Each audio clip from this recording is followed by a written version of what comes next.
Thank you so much, sir, for joining us here on India Today and sharing your thoughts. My colleague Kamaljeet Sandhu continues to be with me.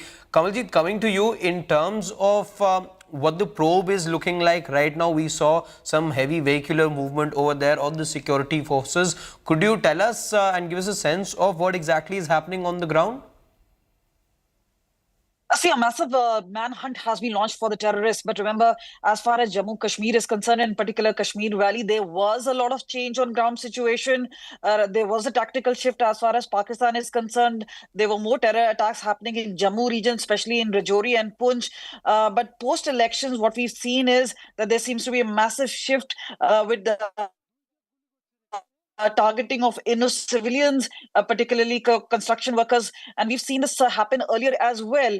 Now, there has been a change of strategy as well. We've seen a non-cadre IPS officer, Nalin Prabhat, take over earlier from RR Suen. There's also been non-kinetic measures, and a whole lot of them included, a crackdown on people laying off from jobs for those who were involved in militancy, for those who were involved in sort of stone pelting, a major crackdown of that sort. But this is definitely Pakistan-sponsored terrorism. They had been waiting for a while, and there was an anticipation that post-elections, because remember, as far as strictness is concerned, vigilance is concerned, security force scenario is concerned, the vigilance was an all-time high. Now, whether this is some sort of intelligence failure, one needs to really know this, but there has been infiltration which has happened. There has been a concern regarding that. But definitely, with this particular terror attack, a massive manhunt has been launched. This is obviously a footprint perhaps of Jaish or Lashkar. We've also seen the PAF group being active, JK Ghaznavi force being active in Jammu and Kashmir earlier. So this is something which is going to be extremely worrying. The injured have been shifted to Sora and the Skims Hospital.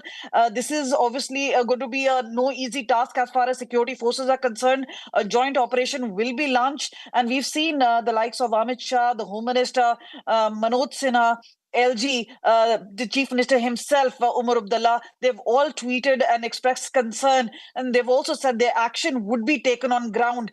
So this is something where we cannot eliminate that Pakistan-sponsored terror continues to be in Jammu and Kashmir and continues to remain a challenge.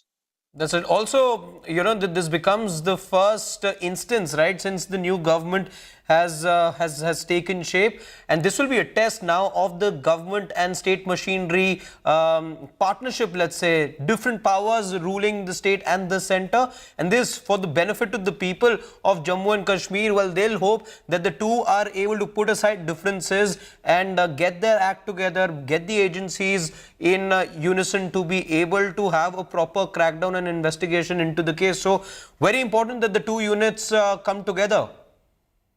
Well, it's not just a test, but it's a test by fire. Because remember, first of all, the elections took place after 10 years. First, the Lok Sabha election. Thereafter, what we've seen is the assembly polls took place. And yes, this is going to be a big challenge. The law and order, and especially the operations, continue to be under Union Home Ministry. So this is where the onus and the responsibility. And remember, Nalin Prabhat was brought in as the DGP. One was because of his non-conventional ways, heading Greyhound earlier in Andhra Pradesh. This is where he is expected to actually have a turnaround of things. And this is where operations are supposed to intensify. We've seen proactive operations take place, and there are active operations taking place both in Jammu and Kashmir region. But clearly, as far as Pakistan-sponsored terrorism, as far as Lashkar or Jaish or other groups are concerned, this is definitely going to be a foreign hand, and most likely a foreign terrorist being involved in this. But one has to see whether there is some sort of a logistical support coming in, and how were the weapons, and whether there was a fresh infiltration which has taken place resulting in this particular thing. There was also input that the infiltration groups had been waiting for quite some time to actually come out and carry out a dastardly attack like this one. So a major cause of concern, because this one comes after a long gap of time. We've seen challenges coming in Rajouri and Poonch area where civilians were targeted, where we've seen security force personnel, including the army officials, being targeted. And here now, in a major terror attack, where we've been told the toll is up to 7 now. Right. Also, you mentioned about, thoughts coming in of the newly inducted chief minister. Also, the home minister, Amit Shah, has put out tweets. Could you outline the thoughts that have been shared by the two of them? Well, definitely. Umar Abdullah once said the casualty figure is not known. This is where he said the injured are being taken to the hospital. The relief and rescue is a major part. This is where the Umar Abdullah administration can do a lot. And remember, these were workers who were on a developmental project, the construction of a tunnel. And this is where this comes under Sonamarg in Gaganeer area. And this is an area where rescue operations has taken place, but now is the time where the counter terror operations need to take place. Remember, as far as the administration, the doctors are concerned, they will have a intensified operation to ensure that they can try and save lives. But clearly, this is a dastardly terror attack. And remember, as far as action is concerned, that has to be dealt with, led by JK police as well as the other security forces in the region. Could you also give us some insight, Kawaljeet, about the region in which the incident has taken place? Well, yes, definitely. This is Sonamarg area. It's not very far away. I remember Ganderbal, and this entire area is where Umar Abdullah himself contested from. But this is also an area in particular where one can say the infiltration bids have happened, and this is before the snow really falls on the passes, and we've seen upper reaches already receiving some sort of snowfall. The tactic is very clear to try and get infiltration before the snow falls on passes, and it becomes really difficult. We've also seen effectively how drones have been utilized, not only just to send in weapons, but also IEDs. So this is where this is going to be a cause of concern, as I mentioned to you earlier. We've seen this sort of tactics work in Jammu region, and now it seems it is shifting back into Kashmir Valley. And remember, they could have done this even during election, because Pakistan-sponsored terror is something which is a key cause of concern. And remember, S.J. Shankar had gone as part of a meeting, an official delegation to Pakistan just about recently for the SEO summit. However, no bilateral took place, and it is been a clear stand of India that terror and talks cannot go together. But yes, do we expect a turnaround as far as Pakistan ISI strategy is concerned? Perhaps not.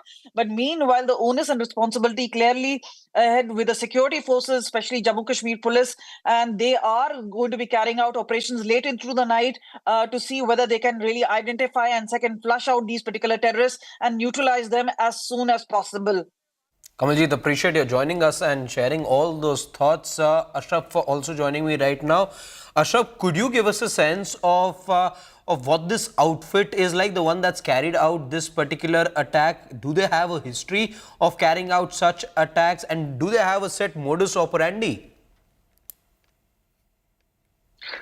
Actually, this outfit has been always being counted as responsible for the recent terror attacks across the Jammu and Kashmir since abrogation of Article 370 of October 2019. And now, but they are changing the names. Sometimes they say one name and other name, but it is a coalition of the foreign terrorists, which include the terrorists from Jaish-e-Mohammed, Lashkar-e-Taiba, and some of the Hizbul Mujahideen. But it is basically backed by the ISI. But first of all, we want to brief about our viewers about this area, why that has been chosen. Number one, what inputs we are getting from the security agencies, security sources, that probably this group was newly infiltrated and had not entered into habitat, but directly came from the Pakistan, infiltrated via Gurez area of line of control, because some of the infiltration bits had been foiled there during last 2 months, including one in the last month. Some of them were killed on the line of control during infiltration. Some may have managed to infiltrate into the mountains of Bandipora, and those mountains directly go towards the Ganderbal and finally reach to Sonamarg. The modus operandi, what we have seen in the recent terror attacks in the Jammu, that mostly those terrorists who are highly trained and are coming to the Kashmir Valley, not come to the residential areas because they get trapped there, they get killed there. They are living in the hideouts and the forested area where less presence of security person is. That is being seen so far, one angle in that group which is involved in this heinous crime of terrorism in the Sonamarg area. Number two is that Sonamarg mostly remains secured and highly guarded during the Holy Amarnath Yatra. During those 2 to 3 months, the additional deployment of CRPF as well as army remains there for the security of the pilgrims who visit Holy Amarnath cave through the Baltal track, which is on the same road of Sonamarg, and then the foot yatra starts from the Baltal. After the completion of Amarnath Yatra, because we know this year Amarnath Yatra was very peaceful without any kind of incident. There were so many apprehensions. Probably terrorists may attack the Amarnath Yatra, but security forces, due to their vigil, could not allow the terrorists to carry any kind of disturbance or any kind of attack on the Amarnath Yatra. They may have managed to reach that spot and may have some kind of clue about the presence of non-locals there, including the workers, engineers. And today, near about 8:30, when these all workers and officials of this private construction company gathered in their mess for the food, for the dinner, they were indiscriminately fired upon. There was a chaos because most of people are not local there. Most of them are non-local, including the engineers who could not understand that what happened. There was a lot of chaos in which resulted the killing of 7 terror attacks, 7 individuals. Some of them are from outside states and some are the locals, including one doctor from the Badgam district who was engaged by the company for the construction workers and their treatments. Now, after this terror attack, it took almost 1 hour for the higher officials of the security forces, army, as well as CRPF and Jammu and Kashmir police to reach there. During that period, most of the rescue was managed by the staff of that construction company, because it is not the habitat where this work was going on. It is almost 10 to 12 kilometers from nearest hospital. Those people were brought first by the... We'll keep a close track of that story. Thank you so much for bringing us all those details. That remains our top focus here on India Today. Don't go anywhere. We're taking a short break, but coming back with more on the other side.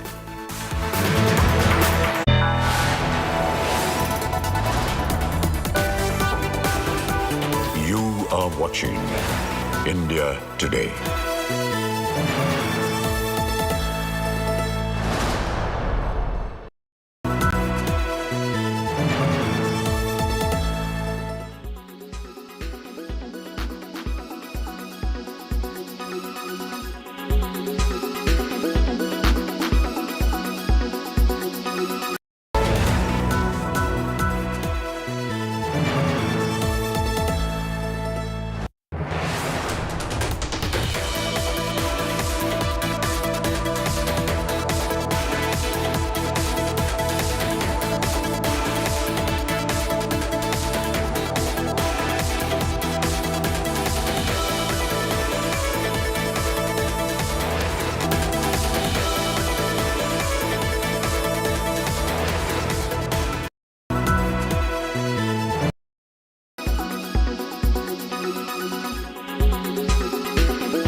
are watching India Today.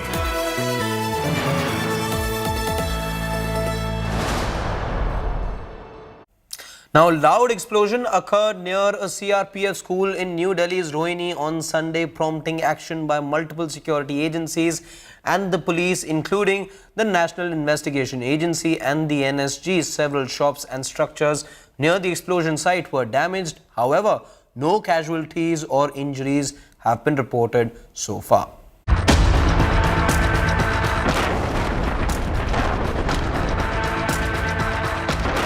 Loud explosion in the national capital on Sunday, followed by thick plumes of smoke.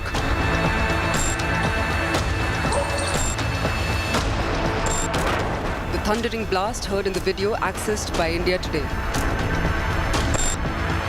Mysterious blast near a CRPF school triggers panic in Rohini area of Delhi. The blast spot just 800 meters away from the district court. The blast, which damaged cars and buildings over 30 feet away, set alarm bells ringing. Initial probe reported a low-intensity blast. However, sources reveal that a lot of explosive material was used to create loud sound and panic. No shrapnel or electronic triggering device was found. The probe suggests that the aim of the blast was to send a message. Suspicious white powder was seized from the blast spot.